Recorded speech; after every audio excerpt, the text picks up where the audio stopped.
नमस्कार विद्यार्थियों। जैसा कि आपको पता है कि हम संधि जो है उस संधियों की विभिन्न क्लासों के माध्यम से एक एक संधि को समझ रहे हैं।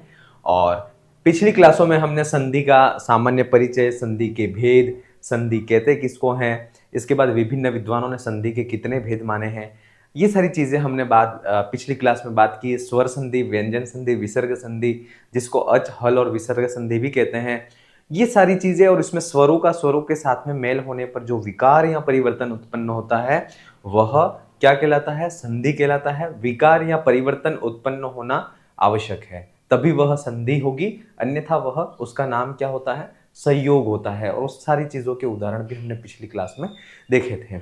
आज की जो क्लास है, उस आज की क्लास में हम देखेंगे कि यण संधि है, वह यण संधि किसे कहते हैं और कहां पर होती है। क्या देखेंगे? यण संधि किसे कहते हैं, कहां होती है। ठीक है, तो यण संधि जो है, देखिए अब तक जो हमने पहले जो दीर्घ संधि पढ़ी थी, इसके बाद है गुण संधि पढ़ी थी, उसमें एक शब्द पढ़ा था, वह पढ़ा था एकादेश। क्या पढ़ा था? एकादेश। एकादेश का मतलब यह होता है पूर्व, अब तक जो काम होता आया था वह पूर्व पद का अंतिम वर्ण प्लस द्वितीय पद का जो प्रथम वर्ण है, इन दोनों के स्थान पर परिवर्तन होता था। इसलिए इन दोनों के स्थान पर परिवर्तन होता था। इसलिए हम जब भी वृत्ति को लिख रहे थे तब वहां पर दीर्घ एकादेशः स्यात्, गुण आदेशः स्यात्, ये सारी चीजें वहां पर हम लिख रहे थे। लेकिन अब जो परिवर्तन होगा यण संधि में, जैसे अपन बात करते हैं, इसके बाद जो है अयादि संधि पढ़ेंगे, अयादि संधि में भी की बात करेंगे, तो वहां पर जो परिवर्तन होगा वह इस वाले वर्ण पर ही होगा। क्लियर? ये वाला जो वर्ण है वह एज इट इज रहेगा, इसमें कोई परिवर्तन नहीं होगा। समझ में आ गया कि अब जो भी परिवर्तन होगा वह इस मतलब पहले पद का अंतिम जो वर्ण है उस अंतिम वर्ण में ही परिवर्तन होगा। यण संधि की बात करें तब भी यही परिवर्तन होगा, या अयादि संधि की बात करें तब भी ऐसा ही होगा। क्योंकि ये चीज अभी क्लियर करना इसलिए जरूरी है क्योंकि हमारे दिमाग में एक कॉन्सेप्ट क्लियर हो जाता है कि दोनों जगह पर, दोनों के स्थान पर परिवर्तन होता है। और ऐसी जगह, ऐसी परिस्थितियों में हम क्या करते हैं कि यण संधि और अयादि संधि के क्वेश्चन जो है वह गलत करके आते हैं। लेकिन याद रखना, यण और अयादि संधि में पूर्व पद का अंतिम वर्ण जो है उसमें ही चेंज होगा, इसमें कोई भी चेंज नहीं होता है। जैसे मैं एक यण संधि का एग्जांपल लिखूं, इति धन आदि। ठीक है, इति धन आदि। अब यहां पर ई है, ई के बाद असमान स्वर आ गया। ठीक है, तो ये ई के स्थान पर आदेश होता है, य हो जाता है। क्लियर? और य होने के बाद ये जो है वह इसमें मिल जाता है, इसका कोई परिवर्तन नहीं होता और ये शब्द बनता है इत्यादि। क्या बनेगा? इत्यादि। क्लियर? ये यण संधि जो है उसको अपन जो पढ़ते हैं, ये सामान्य सा एक नियम है, इसको मैंने पहले ही यहां पर आपको क्लियर कर दिया ताकि आप कहीं पर भी ऐसे क्वेश्चनों को गलत न करो। यण संधि विधायक सूत्र क्या है? तो इसका जो विधायक सूत्र है वह है इको यणची। इको यणची। और ये जो है, ये सूत्र क्या कहता है? इकः स्थाने, इसकी वृत्ति में, इसकी वृत्ति क्या है? इसकी वृत्ति है इक स्थाने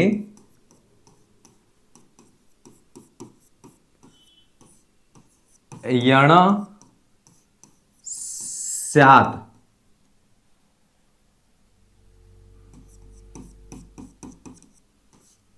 अचि परे। संहितायाम।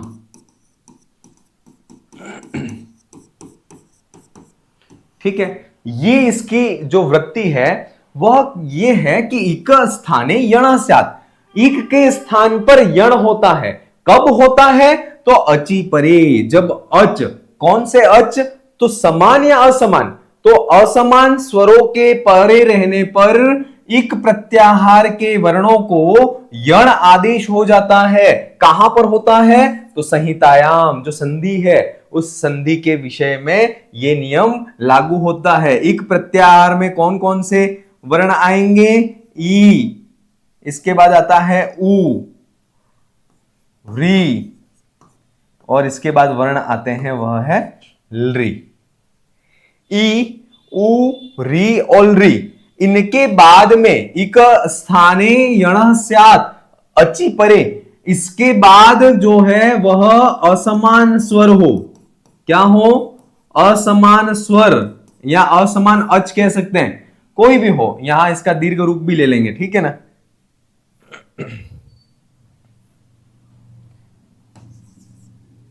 ई या दीर्घ ई, ऊ या ऊ, री या री और री, इसके बाद असमान स्वर हो। क्या हो? असमान स्वर हो, इसके बाद असमान स्वर हो। री के बाद भी असमान स्वर हो।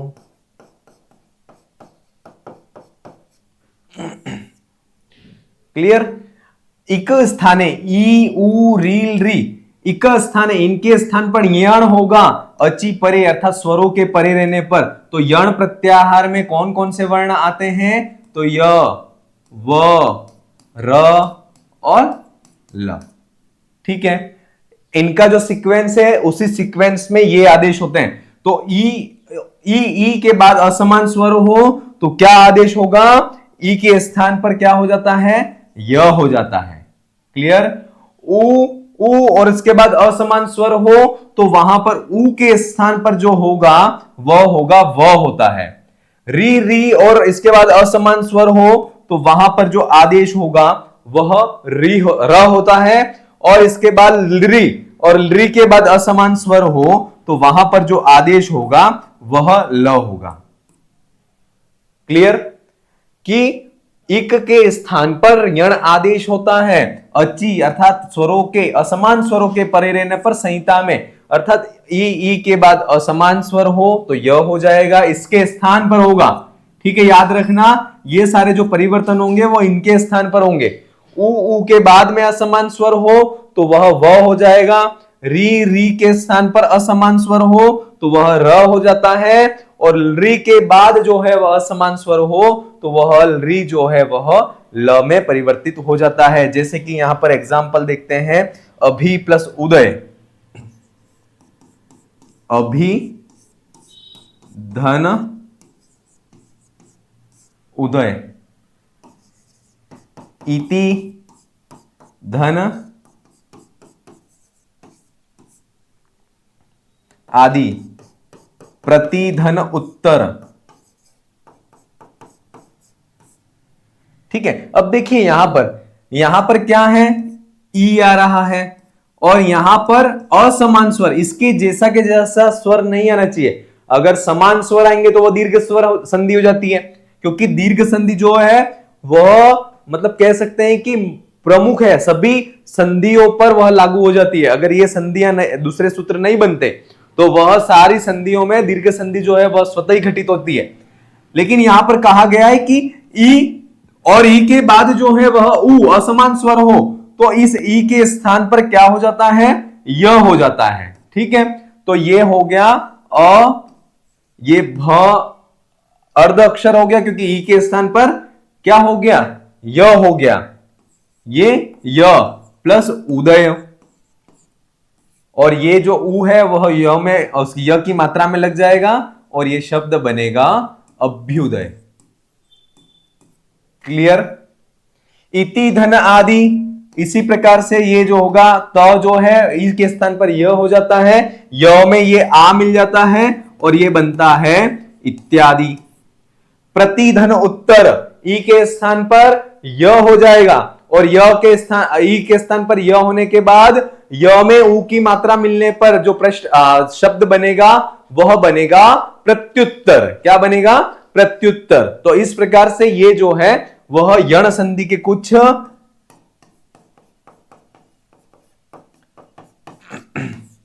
एग्जाम्पल जो है उसको हमने यहां पर अभी देखा। क्लियर?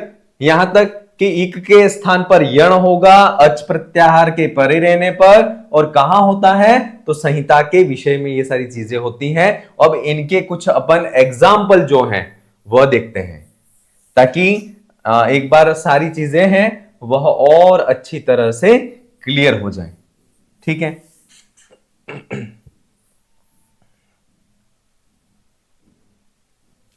चलिए एग्जाम्पल देखते हैं।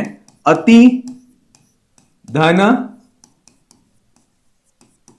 अंधकार, बताइए अति धन अंधकार, अब इसका जो है क्या बनेगा संयुक्त पद, तो बनेगा अत्यंधकार।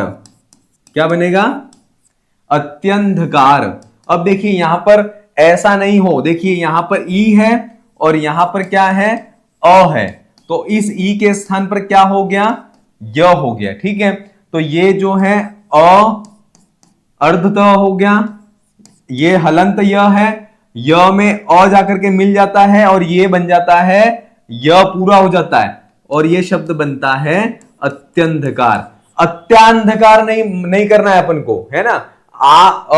ऐसा नहीं हो कि इसको हलंत य ना करो करके पूरा य कर दो और उसमें और ये आ मिला करके आ कर दो या कर दो, ये चीज आपको नहीं करनी है। इसलिए ये थोड़ा सा यहां पर ध्यान रखना कि जो परिवर्तन होगा वह पूर्व वर्ण के पूर्व वर्ण जो है पूर्व शब्द वर्ण पूर्व पद है उसके अंतिम वर्ण में ही होगा। ठीक है, ये चीज आपको याद रखनी है।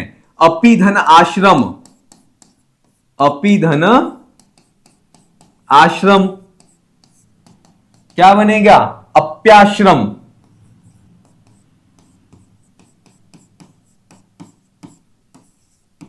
अपिधन आश्रम, ई प्लस आ बराबर ई के स्थान पर या जो है वह होता है अधिधन अयन, अधिधन अयनम, वही शब्द बनेगा अध्ययनम। इसके बाद है अपिधन आसु, अपिधन आसु शब्द बनेगा वह बनेगा अप्यासु। अपिधन आसु शब्द बनता है अप्यासु, इसलिए ये जो है वह ई के बाद में कोई असमान स्वर हो तो उस कंडीशन में जो है वह ई के स्थान पर य होता है। ये चीज यहां पर कही गई है।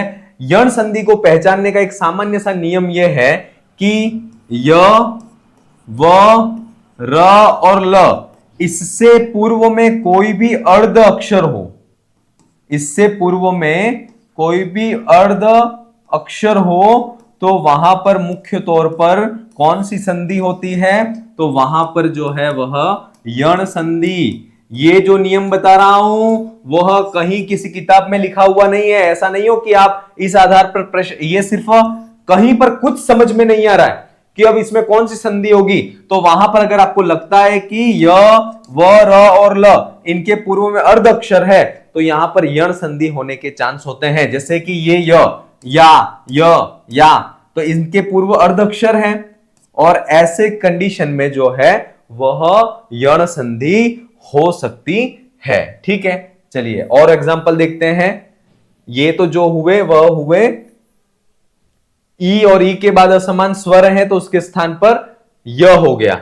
अब एग्जांपल देखते हैं, वह है ऊ या ऊ, उसके बाद जो है वह असमान स्वर हो, उसके बाद असमान स्वर हो तो उस ऊ के स्थान पर क्या आदेश होगा, व आदेश होता है। जैसे कि अनुधन अय,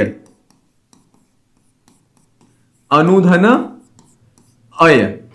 ठीक है, इसके बाद है मधुधन अरि, बहुत इंपॉर्टेंट है ये, मधु प्लस अरि, ये परीक्षा में बार बार पूछा जाता है। पठतु धन अत्र, पठतु धन अत्र। इसके बाद है उचितेषु प्लस अपि,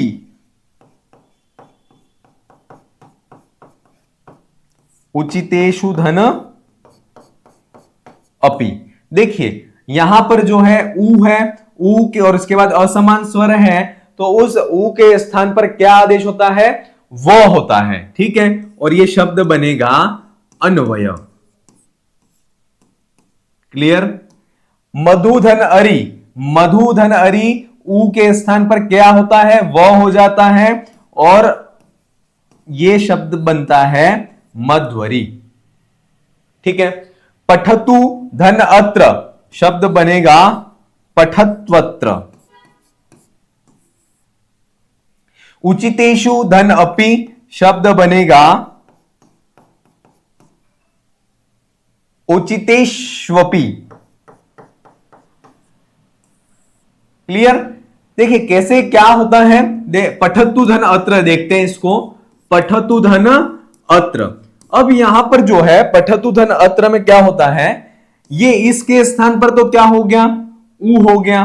ठीक है, अब ये ऊ जो है वह हलंत ऊ है, तो अब ये पठतु ये अर्ध अक्षर हो गया, ऊ के स्थान पर क्या हो गया?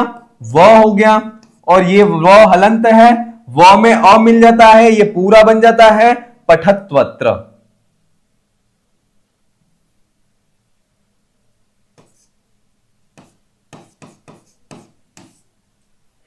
उसी प्रकार से उचितेषु धन अपि, यहां पर ऊ है, ऊ के स्थान पर व हो गया, और शब्द बनता है उचितेष्वपि। क्लियर? ऊ या ऊ के बाद में असमान स्वर हो तो उस ऊ के स्थान पर क्या हो जाता है? वह हो जाता है, और ये जो संधि है वह कौन सी है?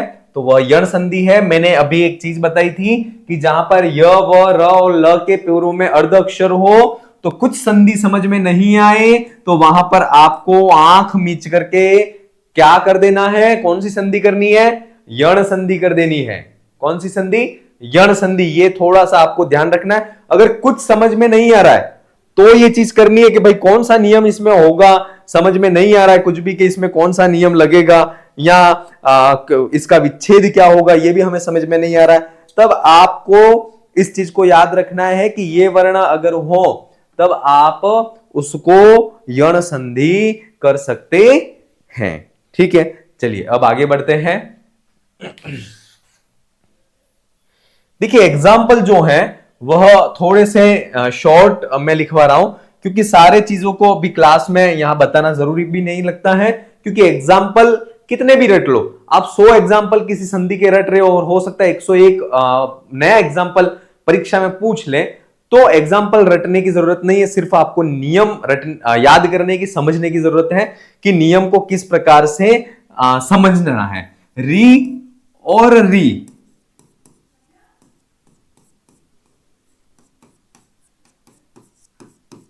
के बाद में असमान स्वर हो तो इस री के स्थान पर जो होगा वह र होता है। क्या होता है?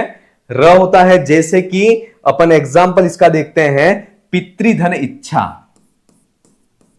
क्या देखते हैं? पितृधन इच्छा। देखिए यण संधि और गुण संधि में थोड़ा सा ये अंतर है। गुण संधि में जब गुण संधि हमने पढ़ी थी तो री के स्थान पे क्या होता है? तो री के स्थान पर वहां जो गुण होकर के होता है अर होता है। क्या होता है? और लेकिन यहां पर जो है वह क्या होता है? र होता है। दूसरी बात, री गुण संधि में एकादेश होता है, माने दोनों के स्थान पर परिवर्तन होता है। यण संधि में सिर्फ री के स्थान पर ही परिवर्तन होता है। पितृधन इच्छा, पितृधन अंश, पितृधन अंश हो गया। इसके बाद है धातृधन आदेश,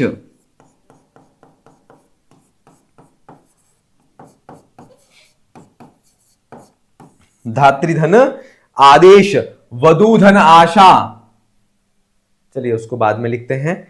अब बात करते हैं पितृधन इच्छा। यहां पर री है, री के बाद यहां पर क्या है? असमान स्वर है। यहां पर री है, री के बाद असमान स्वर है, तो ऐसी कंडीशन में री के स्थान पर क्या होता है? र होता है। ठीक है, ये र हो गया। फिर इच्छा जो है वह तो एज इट इज आ जाती है। आपको पता होगा त और र दोनों मिलकर के क्या बनते हैं, त्र बनते हैं, और ये शब्द बनेगा पितृच्छा। क्या बनेगा, पितृच्छा। क्लियर। फिर है पितृधन अंश, वही री के स्थान पर र होकर के क्या बनेगा, त्र, और ये शब्द बनेगा पितृंश। क्लियर। धात्रीधन आदेश, धात्रीधन आदेश, और यहां पर देखिएगा त और र बन करके त्र बनता है, और त्र बनने के बाद ये आ जो है वह इसमें जाकर के मिल जाता है, ये जो त्र है वह इसमें जाकर के मिल जाता है, और ये बनेगा धात्रादेश। क्या बनेगा, धात्रादेश। क्लियर यहां तक। चलिए, पितृधन इच्छा, पितृधन इच्छा, तो ये बनेगा पितृच्छा। इसके बाद धात्री, पितृधन अंश पितृंश, धात्रीधन आदेश धात्रादेश। अब कुछ एग्जाम्पल उसकी इसके और देखते हैं, वह है जैसे पितृधन आज्ञा,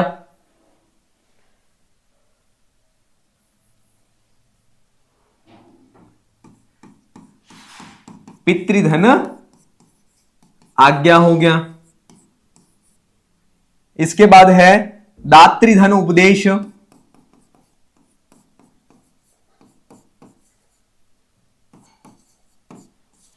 पितृधन आकृति हो गई। देखिए ये हो गए। अब इसके एग्जाम्पल देखते हैं।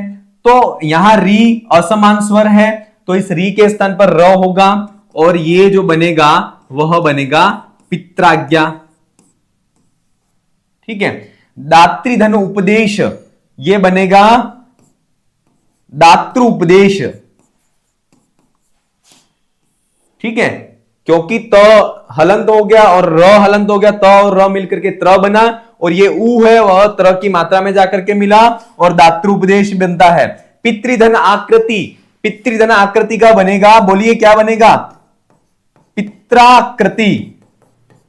क्या बनेगा, पित्राकृति, क्योंकि त और र, देखिए इस सारी चीजों को बहुत अच्छी तरह से क्लियर यही दिमाग में कर लेना, क्योंकि यहां पर जो है अपन गलत कर लेते हैं कि यहां पर कहीं ना कहीं अपन गलती करने की संभावनाएं जो है वह रहती है, और पितृधन आकृति और शब्द बनता है पित्राकृति।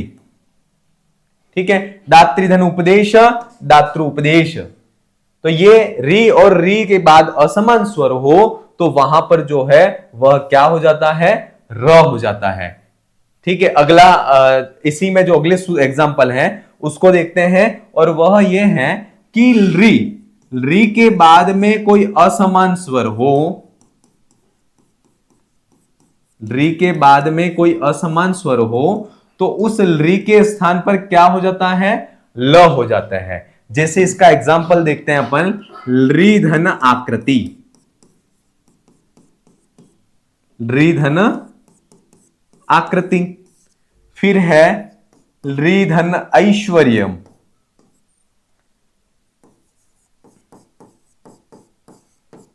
री धन ऐश्वर्यम, री धन आकार, री धन आकार।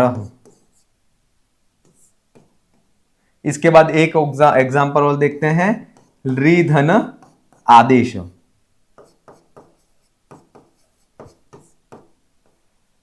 ठीक है। अब देखिए यहां पर री है और यहां पर जो है वह क्या है, आ है। तो यहां पर री और आ, तो यहां पर री के स्थान पर क्या हो जाता है, ल हो जाता है। ठीक है। र धन आकृति ये हो गया, और इसको संयोग करेंगे तो ये बनेगा लाकृति। क्या बनता है, लाकृति बनता है।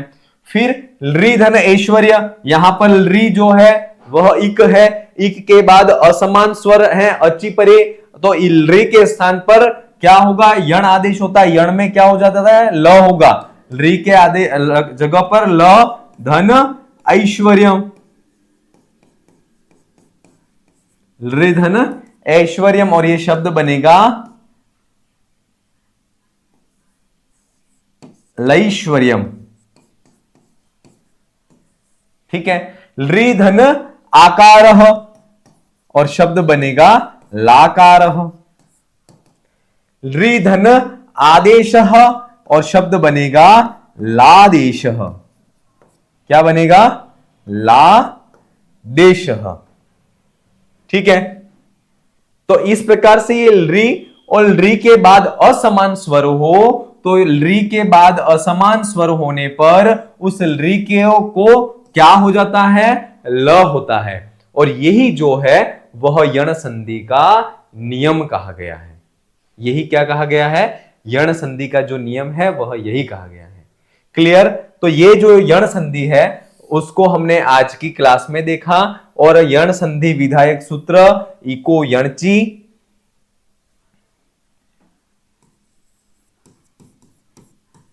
इको यणची इकः स्थाने, इक के स्थान पर अर्थात ई उ री और री के स्थान पर असमान स्वर के परे रहने पर, असमान स्वर के परे रहने पर जो है वह ई के स्थान पर क्या हो जाता है? य हो जाता है। उ के स्थान पर व हो जाता है। री के स्थान पर र हो जाता है और री के स्थान पर ल हो जाता है। ऐसा परिवर्तन जहां पर भी होगा वहां पर कौन सी संधि होगी? वहां पर जो संधि होगी वह यण संधि होती है। ये यण संधि का सामान्य नियम है और इसके एग्जाम्पल और इसके जो सूत्र है उसको हमने बहुत अच्छी तरह से देखा। अगली संधि के साथ में अगली क्लास में फिर मिलेंगे। आप अपनी तैयारी को अनवरत रूप से जारी रखें। धन्यवाद।